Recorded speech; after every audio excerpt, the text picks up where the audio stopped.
Amables televidentes, continuamos con este su programa y tengo que reiterar o no reiterar, decir lo que dijo nuestro ilustre Pedro Enrique Sureña.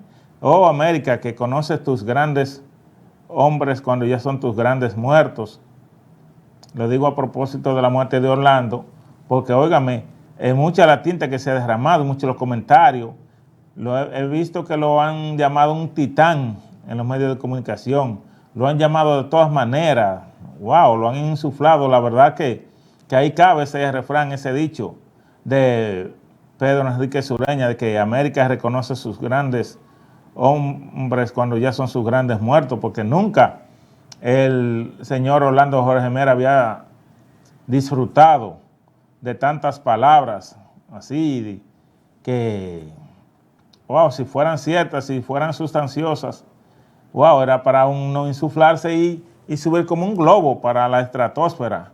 Tantos bondadosos epítetos, tantas bondadosas frases, tantas palabras que lamentablemente son palabras huecas, pues de quien las dice, pero que la verdad han elevado a Orlando Jorge Mera a un sitial que yo particularmente no sé si se lo merece o no, pero yo nunca había escuchado, ni había visto, ni había oído tantas frases de tantos elogios dignos a una sola persona. Yo creo que ni siquiera ni cuando Balaguer, ni cuando Peña Gómez, ni cuando Juan Bosch se murieron, le dieron tantas frases enaltecedoras. Si es así, si esas frases son ciertas, si todos esos elogios son ciertos, eso me trae a colación en el libro La Palabra Encadenada del doctor Joaquín Balaguer. Él en un capítulo de esa interesantísima obra señala que en una ciudad italiana, probablemente Siena, iba a decir posiblemente, probablemente Siena, un varón, un egregio varón, liberó a esa ciudad, que Italia estaba dividido como en ducados, en pequeños reinados, mientras España era un país y Francia, y Inglaterra, Alemania eran países, Italia no. Italia estaba dividida como en pequeños ducados o en pequeños principados. Y también estaban los territorios y el Estado Vaticano. Incluso Fernando el Católico, que uno cree como que era un patán, invadió Italia y también tenía sus duques que los ponía allá en Nápoles y en otras regiones. Bueno, pues en Siena, ese varón, no sé contra quiénes peleó junto a sus tropas. No sé si fue contra los franceses, contra los españoles o contra algún ducado o reinado italiano también. En fin, fue que liberó a Siena de un yugo. Y los hombres de bien de esa ciudad o de ese territorio estaban discutiendo sobre la forma de homenajear a esa persona. Y decían, vamos a hacer esto, vamos a hacerle lo otro, vamos a volverlo rey, vamos a ponerlo emperador, vamos a ponerlo de lo que fuere. Y seguían discutiendo y las discusiones seguían y seguían y seguían. Hasta que a uno se le ocurrió, matémosle, sí, matémosle. Y erijámoslo entonces en una estatua, que ese es el más digno honor que se le puede dar a una persona. Y precisamente el mármol es el más digno homenaje que se le puede hacer a un ser humano, porque el mármol imperecedero que pasa y transforma y se transforma en el tiempo, ¿verdad?, hace que el recuerdo aún lejano viva en las futuras y presentes generaciones. Entonces se entendió ese señor que era lo más digno para homenajear a ese señor, a ese libertador. El mármol era lo más digno, porque así todas las generaciones sabrían de su dignidad y de su arrojo y de lo que hizo por ellos.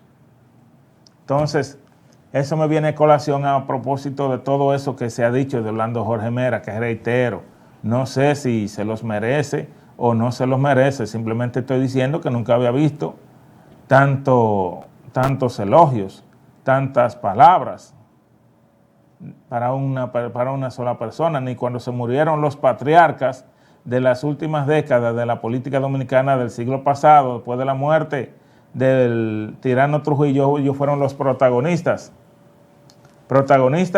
no en roles de reparto, en roles protagónicos de la historia política de República Dominicana, Bosch, Balaguer y Peña Gómez, y Jacobo Masluta, y nunca vi que le hicieron tantos elogios como a Orlando Jorge Mera. Pero las cosas del mundo no hay quien las entienda, y son así, y somos así, y así somos, como el programa de doña Cornelia Margarita, que hace tanto tiempo que no sé de ella, después de la muerte de su esposo, de Radamés Gómez Pepín, no he vuelto a saber de ella. Un programa interesantísimo que ella hacía en Colorvisión, no sé si muchos lo recordarán. Bueno, pues, amables televidentes, pasando la página, el presidente de la República sale esta tarde para California, a la Cumbre de las Américas. Esa situación de Orlando Jorge Mera le hizo variar su agenda, y allí estará en esas cumbres.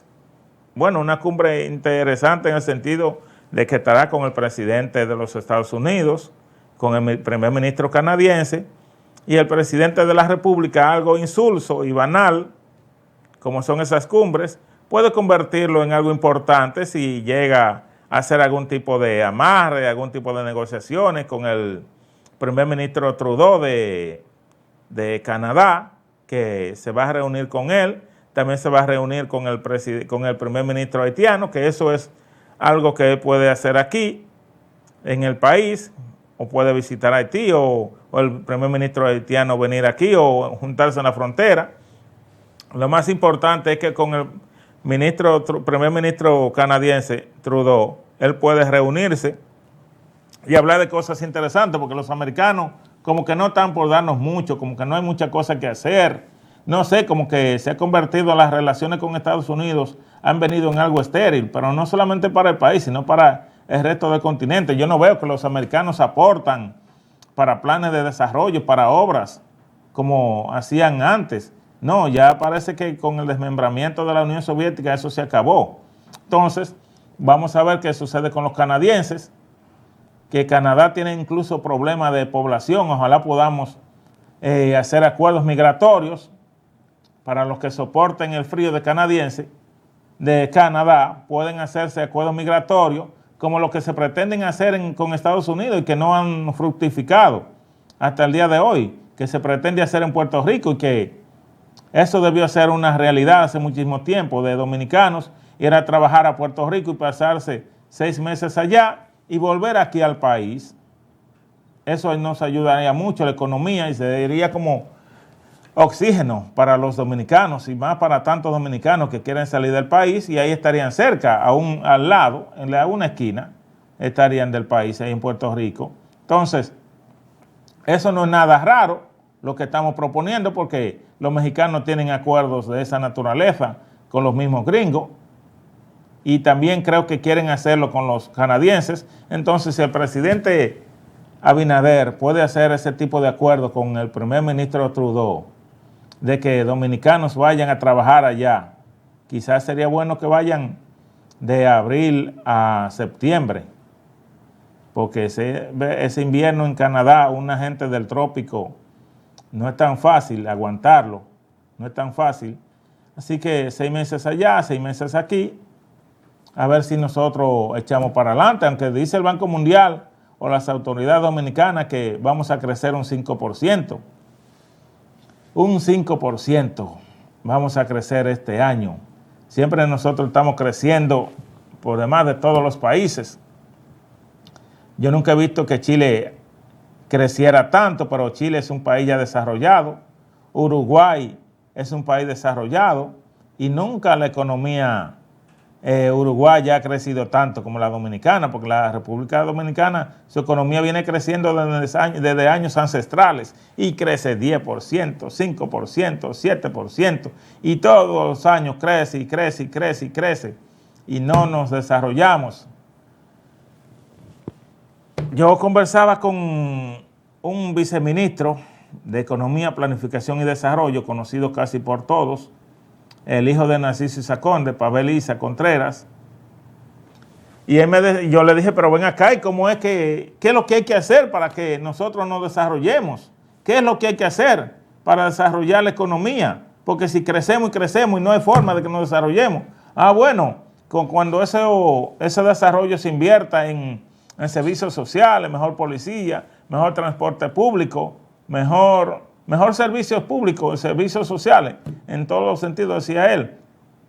Bueno, pero entonces vamos a invertirlo, porque no es posible que sigamos creciendo y creciendo y creciendo y que uno vea que el país se está yendo por la borda en términos de todos los sentidos. No quiero decir que es por el gobierno de Luis Abinader, no me refiero a eso, sino que algo tiene que hacerse, porque ¿cómo es posible que no quepamos en ese desarrollo los más desfavorecidos de las virtudes, de la suerte, de lo que fuere?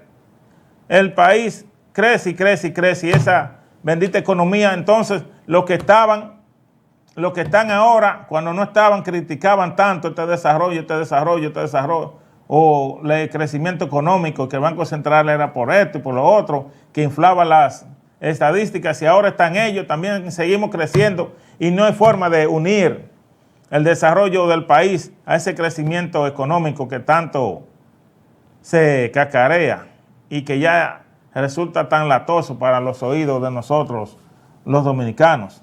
No podemos seguir con una situación de tanto desarrollo, de tanto crecimiento económico, cuando ese crecimiento económico se va a desparramar sobre la población dominicana. Ya yo quiero saber eso, de verdad que es la primera vez que yo hago un programa de televisión así como tan incómodo. Yo quiero saber, autoridades pasadas y presentes, cuándo es que ese crecimiento económico se va a desparramar sobre los dominicanos, sobre la sociedad dominicana. ¿Cuándo dejaremos de ser un país tercermundista y de vía de desarrollo? Porque vía de desarrollo y vía y no llegamos al final.